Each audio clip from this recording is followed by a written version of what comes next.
Ano raw nangyari sa Alampay? Ang alampay ko, ang mahal kong alampay. Sorry, inutusan lang po ako. Ay, ginamit ko yun ng ilang taon. Una bilang personal fashion dahil Pinoy na accessory or bahagi sa pananamit. And then sa at least isang kampanya, siya yung pang-latigo sa mga problema. Dan, Naalala mo ba dapat yun? nung gabi ng walkout, dapat dinala mo yun. Ganon. Baka may tumalisik nun. Salamin. Diba? Salamin pala. Salamin. Salamin, okay. Wala naman na ibang sinasabi. Itutuloy pa ba yun, yung isang tanong? Ano? Okay, kasi may gusto silang ipakitang ad mo, isang video, na may kinalaman din sa Alampay. Ayun, baka yun yung binanggit ko sa'yo.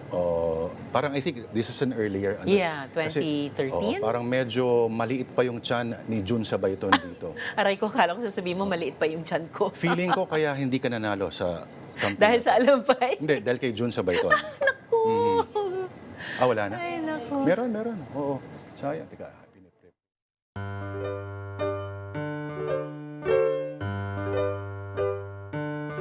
Ang alamat ng alampay ni Risa Ontiveros.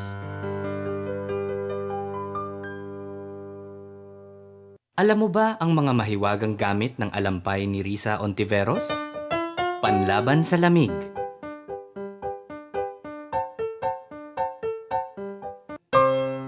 Pangkontra sa init.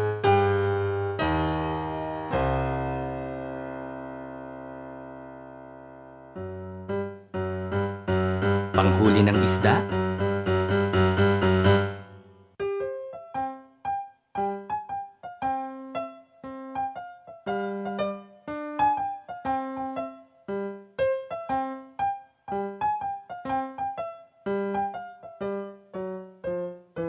Pang-jumping rope ng bata.